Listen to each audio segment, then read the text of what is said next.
കാണാതെയായിട്ടുള്ള സഹോദരങ്ങളെല്ലാം എൻ്റെ കൂടപ്പിറപ്പുകളാണ്. ഇതെല്ലാം 8 പേര് എൻ്റെ കൂടപ്പിറപ്പുകളാണ്.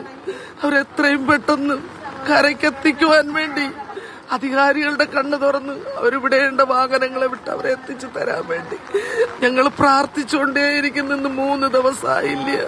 ഞങ്ങളുടെ സഹോദരങ്ങൾ ഈ വെള്ളത്തിൽ കിടന്ന് മല്ലടിക്കണ്, ജീവനോടെ കിടന്ന് മല്ലടിക്കണ മക്കളെ കൊണ്ട് എത്തിച്ചു തരുവാൻ വേണ്ടി അധികാരികൾ മുന്നിട്ട് വരട്ടെ എന്ന് പ്രാർത്ഥിക്കുന്നു.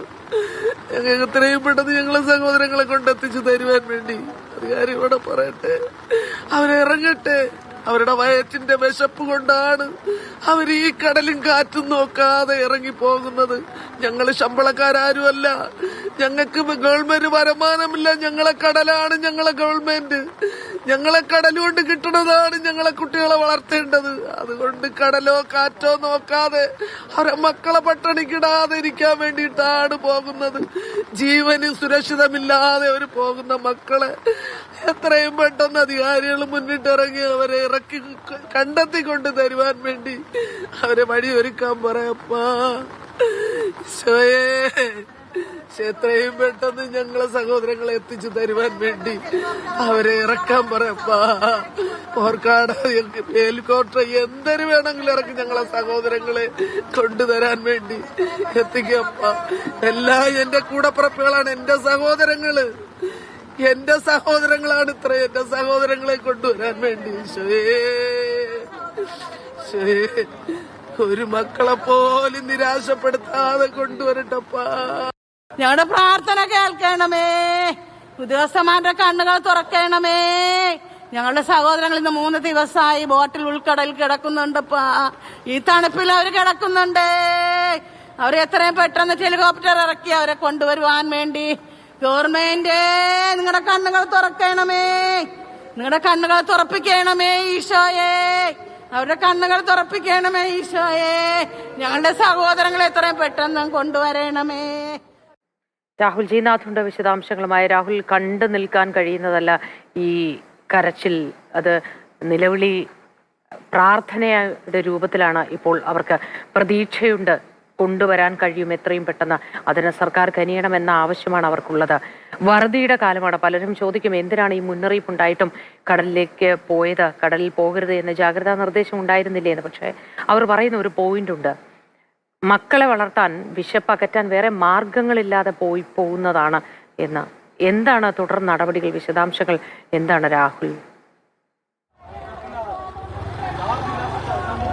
മോദി, ഹൃദയമുരയ്ക്കുന്ന കാഴ്ചകളാണ് വിഴിഞ്ഞത്ത് കാണാൻ സാധിക്കുന്നത്. കാരണം വിഴിഞ്ഞം പള്ളിക്ക് തൊട്ടു മുന്നിൽ രാവിലെ മുതൽ ഈ സ്ത്രീകൾ, സഹോദരിമാർ, ഭാര്യമാർ, അമ്മമാരൊക്കെ ഉറ്റവർക്കായി കാത്തിരിക്കുകയാണ്.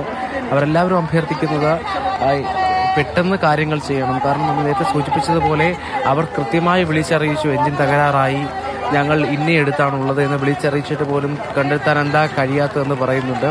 ഇവർ എല്ലാ ദിവസവും ഇത്തരത്തിൽ ആശങ്കയോടുകൂടിയാണ് അവർ ഉറ്റവർ എത്തും വരെ കാത്തിരുന്നത്. എന്നാൽ ഇപ്പോൾ ആ വിശ്വാസത്തിന്, എത്ര കലുഷിതമായാലും, കടൽ കലുഷിതമായാലും അവർ ഉറ്റവർ തിരിച്ചു വരും എന്നുള്ള വലിയ പ്രതീക്ഷയിലിരുന്നവർക്ക് അവരുടെ പ്രതീക്ഷയ്ക്ക് കോട്ടം തട്ടിയോ എന്നുള്ള വലിയ ആശങ്കയിലും സങ്കടത്തിലുമാണുള്ളത്. അപ്പോഴും രക്ഷിക്കാനുള്ള ശ്രമങ്ങൾ കൃത്യമായി നടക്കുന്നില്ല എന്നുള്ളത് തന്നെയാണ് അവർ ആവർത്തിച്ച് പറയുന്നത്. ഒട്ടും വൈകാതെ വ്യാപകമായ തിരച്ചിൽ നടത്തണമെന്ന് തന്നെയാണ് പറയുന്നത്. അവർ കാത്തിരിക്കുകയാണ്. കാരണം ഇവിടെ നിന്ന് നേരെ നോക്കിയാൽ ഈ മത്സ്യബന്ധനത്തിന് പോയവർ തിരിച്ചെത്തുന്ന ഭാഗമാണ് കാണാൻ കഴിയുന്നത്. അവിടേക്ക് നോക്കിയിരിക്കുകയാണ് അവർ തിരിച്ചെത്തുമെന്ന് പ്രതീക്ഷിച്ചുകൊണ്ട്. 2 വള്ളത്തിൽ 8 പേരാണ് വിഴിഞ്ഞം കടപ്പുറത്ത് മത്സ്യബന്ധനത്തിനായി വ്യാഴാഴ്ച രാവിലെ പോയത്.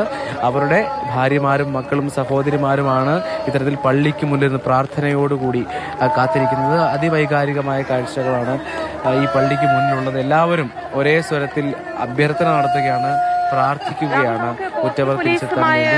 അവർ നമ്മോട് ആർക്കാണ് ഈ തെരച്ചിലിന്റെ ചുമതല ഉള്ളത്? ഇത് ആരാണ് തെരച്ചിൽ നടത്തേണ്ടത്? അവരുടെ നിലപാട് എന്താണ്? മൂർത്തി, അതായത് ഈ തിരച്ചിൽ കോസ്റ്റ് ഗാർഡ് നേതൃത്വത്തിലാണ് ഇപ്പോൾ നടക്കുന്നത്. ഇവർ ആവശ്യപ്പെട്ടതുപോലെ ഇത്തരത്തിൽ വലിയ വെസലുകൾ ഇറക്കണം, നേവിയുടെ ഭാഗത്തുനിന്ന് വലിയ വെസലുകൾ ഇറക്കണമെന്നാണ് പറയുന്നത്. കാരണം കഴിഞ്ഞ ദിവസം കോസ്റ്റ് ഗാർഡ് തിരച്ചിൽ നടത്തിയപ്പോൾ ഈ കോസ്റ്റ് ഗാർഡിന്റെ ബോട്ടിലേക്ക് വെള്ളം ഇരച്ചെത്തിയതിന്റെയൊക്കെ അനുഭവങ്ങൾ പറയുന്നുണ്ട്. അതുകൊണ്ട് ചെറിയ വള്ളത്തിലോ ബോട്ടിലോ പോയാൽ തിരച്ചിൽ ദുസ്സഹമാകുമെന്ന് കോസ്റ്റ് ഗാർഡും സമ്മതിക്കുന്നുണ്ട്. അപ്പോൾ എന്തായാലും തൂത്തുക്കുടിയിൽ നിന്ന് നേവിയുടെ ഒരു വലിയ വെസൽ ഇപ്പോൾ തിരച്ചിൽ നടത്തുന്നുണ്ട്. ഒപ്പം ഈ ഹെലികോപ്റ്ററിന്റെ സഹായത്തോടെ തിരച്ചിൽ നടത്താനുള്ള സാധ്യതയാണ് ഇപ്പോൾ നോക്കുന്നത്. ഈ നിലവിലെ പ്രശ്നം, അതായത് ഹെലികോപ്റ്ററിൽ നോക്കുമ്പോഴും ഇത്തരത്തിൽ മഞ്ഞ് മൂടിക്കിടക്കുന്നത് പോലെയാണ് കടൽ കാണുന്നത്. അപ്പോൾ ഈ കടൽ കൃത്യമായി കാണാൻ കഴിയുന്ന ഘട്ടത്തിൽ മാത്രമേ ഹെലികോപ്റ്ററിനുള്ള തിരച്ചിൽ അത് സാധ്യമാകൂ, അത് ഫലവത്താകൂ എന്ന് പറയുന്നുണ്ട്. അതിന്റെ ഒരു വൈകലാണ് ഇപ്പോൾ ഉള്ളതെന്നാണ് പറയുന്നത്. വേണ്ട കാര്യങ്ങളെല്ലാം ചെയ്യുന്നുണ്ട് എന്നും ഈ കോസ്റ്റ് പോലീസ് സ്റ്റേഷനിലെ CI നമ്മോട് പ്രതികരിച്ചു. എന്തായാലും ഇത്തരത്തിൽ വലിയ വെസലുകൾ ഇറക്കിയുള്ള തിരച്ചിൽ നടത്തുന്നതിൽ തടസ്സമില്ല. പക്ഷേ ഹെലികോപ്റ്റർ ഇറക്കി തിരച്ചിൽ നടത്തണമെങ്കിൽ അത് അവർക്ക് ദൃശ്യം, അതായത് ആകാശത്ത് നിന്ന് താഴേക്ക് കടലിൽ നോക്കുമ്പോൾ ആളുകളെ കൃത്യമായി കാണാൻ കഴിയുന്ന തരത്തിലേക്ക് ഒരു വ്യക്തത ഇപ്പോൾ നിലവിൽ പ്രതികൂല കാലാവസ്ഥ ആയതുകൊണ്ട് എവിടെയാണ് ഉള്ളത് എന്ന് ലൊക്കേറ്റ് ചെയ്യാനെങ്കിലും നമ്മുടെ അധികൃതർക്ക് കഴിയുന്നുണ്ടോ? എന്റെ ഓർമ്മ ശരിയാണെങ്കിൽ സെർച്ച് ആൻഡ് റെസ്ക്യൂ ബീക്കൺ എന്നൊരു ഉപകരണം കെൽട്രോണിന്റെ ഭാഗത്ത് നിന്ന് ഇത്തരത്തിൽ മത്സ്യത്തൊഴിലാളികൾക്ക് വേണ്ടി ഫിഷറീസ് വകുപ്പൊക്കെ വിതരണം ചെയ്യുന്ന ഒരു സംവിധാനം വർഷങ്ങൾക്ക് മുൻപ് ഉണ്ടായിരുന്നു. അത്തരത്തിൽ എന്തെങ്കിലും ഒരു സംവിധാനം ഇവരുടെ ബോട്ടുകളിലുണ്ടോ? അതിൽ നിന്നുള്ള സിഗ്നലുകൾ ലഭ്യമാണോ? അങ്ങനെ കണ്ടെത്താൻ കഴിയുന്നുണ്ടോ? മോത്തി, അതായത് ഇവർ പറയുന്നത് ഇവരുടെ ബോട്ടുകളിലുള്ള GPS-നെ പറ്റിയാണ്. മോത്തി സൂചിപ്പിച്ചതുപോലെ എല്ലാ ബോട്ടുകളിലും അത്തരത്തിലൊരു സംവിധാനം ഉള്ളതായി ഇവരാരും പറയുന്നില്ല. ഇതിൽ കാണാതായ ബോട്ടുകളിൽ ഒന്നിൽ GPS സംവിധാനമുണ്ടെന്നും അത് തമിഴ്നാട് മുട്ടം ഭാഗത്ത് ഇന്നലെ ഉച്ചയ്ക്ക് മുട്ടം ഭാഗത്ത് അതിന്റെ ലൊക്കേഷൻ കാണിച്ചതായും അവർ കൃത്യമായി അതിന്റെ വിവരങ്ങൾ നൽകിയതുമാണ്. അപ്പോൾ കൃത്യമായി പറഞ്ഞാൽ ഞങ്ങൾക്ക് തീരെ തടുപ്പിക്കാൻ കഴിയുന്നില്ല, എഞ്ചിൻ തകരാറ്, അതുകൊണ്ട് തീരെ തടുപ്പിക്കാൻ കഴിയുന്നില്ല. ഇത് ഒഴുക്കനുസരിച്ച്, കാറ്റിന്റെ ദിശ അനുസരിച്ച് ഈ കടലിലെ ഒഴുക്കനുസരിച്ച് മുന്നോട്ട് പോവുകയാണെന്നാണ് പറയുന്നത്. നിലവിൽ മത്സ്യത്തൊഴിലാളികൾ പറയുന്നത് ഇത് കന്യാകുമാരി ഭാഗത്തേക്ക് പോകാനുള്ള സാധ്യതയാണുള്ളത്. ഇവർ ഇപ്പോഴും റോബിൻസന്റെ മകൻ പ്രതികരിച്ചതുപോലെ ഇപ്പോഴും തന്റെ അച്ഛനും ഒപ്പമുള്ള സംഘവും ലൈവാണ് എന്ന് തന്നെയാണ് വിശ്വസിക്കുന്നത്. കാരണം കഴിഞ്ഞ ദിവസം ഉച്ചയ്ക്കും വിളിച്ചിരുന്നു. അതുകൊണ്ട് എത്രയും പെട്ടെന്ന് ഈ പറഞ്ഞ പ്രദേശത്ത് തിരച്ചിൽ നടത്തണമെന്ന് പറഞ്ഞു. അതിന്റെ ഭാഗമായാണ് ഇപ്പോൾ തൂത്തുക്കുടി ഭാഗത്തുനിന്ന് വലിയ വെസലുകൾ ആ പ്രദേശത്ത് തിരച്ചിൽ നടത്തുന്നത്. എന്തായാലും കോസ്റ്റ് ഗാർഡ് പറയുന്നത് ഈ പ്രതികൂല കാലാവസ്ഥയിൽ തങ്ങൾക്ക് കഴിയുന്ന തരത്തിലുള്ള കാര്യങ്ങൾ ചെയ്തുകൊണ്ട് തിരച്ചിൽ നടത്തുകയാണ്. അത് വെസലുകൾ ഉൾപ്പെടെയുള്ളവ ഇറക്കിയിട്ടുണ്ട്. GPS-മായി ബന്ധപ്പെട്ട് ഇപ്പോൾ എന്തായാലും ഫോൺ ഉൾപ്പെടെയുള്ള സംവിധാനങ്ങൾ നിലച്ചിട്ടുണ്ട്. അവരുമായി ബന്ധപ്പെടാൻ കഴിയുന്നില്ല. അത് തന്നെയാണ് ഈ ആശങ്കയ്ക്ക് വലിയ കാരണമായി മാറുന്നത്. എന്തായാലും വലിയ വെസൽ തൂത്തുക്കുടി ഭാഗത്ത് തിരച്ചിൽ നടത്തുന്നുണ്ട്. കണ്ടെത്താൻ കഴിയും. അവസാന സിഗ്നൽ കിട്ടിയ മേഖലയിൽ തെരച്ചിൽ നടത്തുന്നുണ്ട് എന്നത് ഈ കരയുന്ന അമ്മമാരെ ധരിപ്പിച്ചിരുന്നു ആരെങ്കിലും ബന്ധപ്പെട്ട അധികൃതർ?